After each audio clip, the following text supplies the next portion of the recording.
Filmfare એવોર્ડના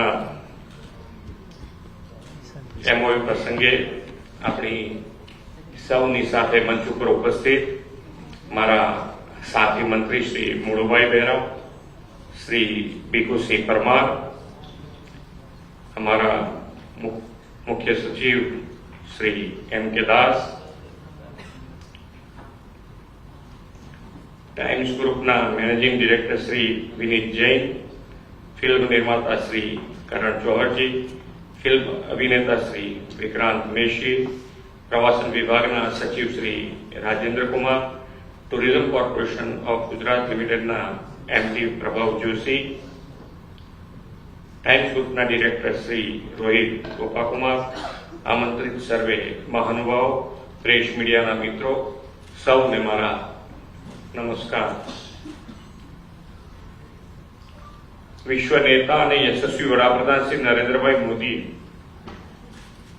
विकासनी राजनीति देशनी आर्थिक, सामाजिक और सांस्कृतिक प्रगति ने नवी दिशा आपी छे। तेमणे सौना साथ, सौनो विकास, सौनो विश्वास અને સૌના પ્રયાસના મંત્રથી વિકાસની યાત્રામાં બધા સમાજ અને તમામ પ્રકારના વ્યવસાયોને વિકાસ થાય તેવી નેમ રાખી છે। ગુજરાતના સર્વાંગી વિકાસના પરિણામે પાછલા વર્ષોમાં અન્ય ઇન્ડસ્ટ્રીઝ સાથે ફિલ્મ ઇન્ડસ્ટ્રીનો પણ એટલો જ વિકાસ થયો છે। ગુજરાતમાં આંતરરાષ્ટ્રીય સ્તરના પર્યટન સ્થળોના વિકાસ તથા કુદરતી સૌંદર્ય, રણ અને દરિયાના કારણે સમગ્ર ફિલ્મ ઇન્ડસ્ટ્રી ગુજરાતના સ્ટ્રેટેજિક લોકેશન તરફ આકર્ષાઈ છે। ગુજરાતના આંગણે ગયે વર્ષે સૌ પ્રથમવાર 69મો ફિલ્મફેર એવોર્ડનું ભવ્ય આયોજન થયું। તેની સફળતાના પગલે સતત બીજી વાર ફિલ્મફેર એવોર્ડના આયોજન માટે राज्य सरकार और वर्ल्ड वाइड मीडिया वच्चे आज एमओयू थया छे। राज्य सरकार की प्रोएक्टिव पॉलिसीज और डेवलपमेंट माटेना पॉजिटिव एप्रोचनु आ परिणाम छे। 70मा फिल्मफेर एवोर्डना गुजरातमां आयोजनथी राज्यनी टूरिज्म लीगसी और विरासतने समग्र विश्व વધુ સારી રીતે જાણી શકે તે માટે આ એમઓયુ મહત્વપૂર્ણ માઇલસ્ટોન સાબિત થશે। વડાપ્રધાનશ્રીનો વિરાસત બી વિકાસ બીનો મંત્ર પણ સાકાર થશે એવો મને વિશ્વાસ છે। આદરણીય નરેન્દ્રભાઈના દિશા દર્શનમાં રાજ્ય સરકારે ફિલ્મોને પ્રોત્સાહન આપવા માટે ગુજરાત ફિલ્મિંગ ઇન્સેન્ટિવ સ્કીમ ઉપરાંત સિનેમેટિક ટુરિઝમ પોલિસી અમલમાં મૂકી છે। તેના પરિણામે વિકાસના મોડેલ તરીકે જાણીતું બનેલું ગુજરાત હવે ફિલ્મ ઉદ્યોગનું હબ બની રહ્યું છે। एफडीआई और बिजनेस इन्वेस्टमेंट साथे हवे एंटरटेनमेंट इन्वेस्टमेंट माटे पण गुजरात मानीतुं डेस्टिनेशन बन्युं छे। गुजरात कॉन्सेंट इकोनॉमीनुं पण एक मोटुं सेंटर बनी रह्युं छे। थोड़ा महीना पहला अमदावादमां योजायेला कोल्डप्ले कॉन्सर्टथी समग्र विश्वमां चर्चा छे। 1 लाखनी बैठकनी क्षमता धरावतुं अमदावादनुं नरेंद्र मोदी स्टेडियम अनेक लोको माटे आकर्षणનું કેન્દ્ર છે। તે દર્શાવે છે કે અમદાવાદ મોટા કોન્સર્ટનું આયોજન કરવા કેપેબલ છે।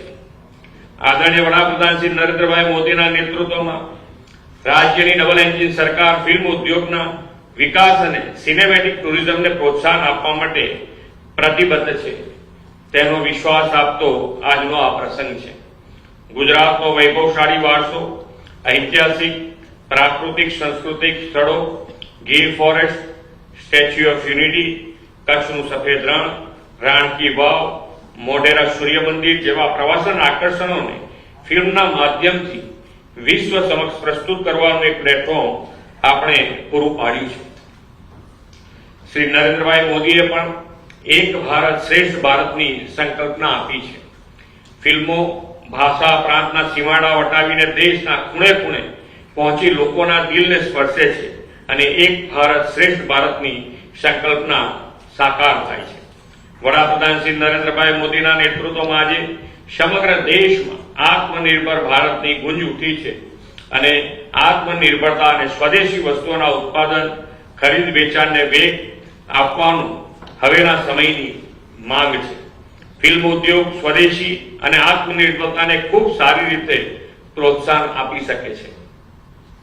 જ્યારે કોઈ એક ગામમાં કે નાના શહેરમાં ફિલ્મનું શૂટિંગ થતું હોય તો તે ગામ શહેરમાંથી ઘણી બધી નાની મોટી વસ્તુઓ ખરીદ વેચાણ થાય. તેના કારણે સ્થાનિક અર્થતંત્રને ખૂબ વેગ મળે છે. બીજું કે ફિલ્મની સમાજમાં ઊંડી છાપ હોય છે અને ખાસ કરીને યુવા વર્ગ તેનો બહુ મોટો ચાહક વર્ગ હોય છે. ફિલ્મફેર એવોર્ડમાં સહભાગી થનાર સૌ કલાકાર કશ્મીઓ આત્મનિર્ભર અને સ્વદેશીનો સંકલ્પ લેવાની અપીલ તેમના આવા વાહક વર્ગને કરે તો આ અભિયાનને બહુ મોટી સફળતા મળી શકે તેમ છે એમ હું સમજુ છું. 70માં ફિલ્મફેર એવોર્ડના આયોજનની સફળતા માટે વર્લ્ડ વાઇડ મીડિયાને ફરી એકવાર શુભેચ્છાઓ પાઠવીને વિરમું છું. ભારત માતા કી જય. વંદે માતરમ. જય જય ગરવી. For more of such videos, do like, share and subscribe to ET Now Swadesh.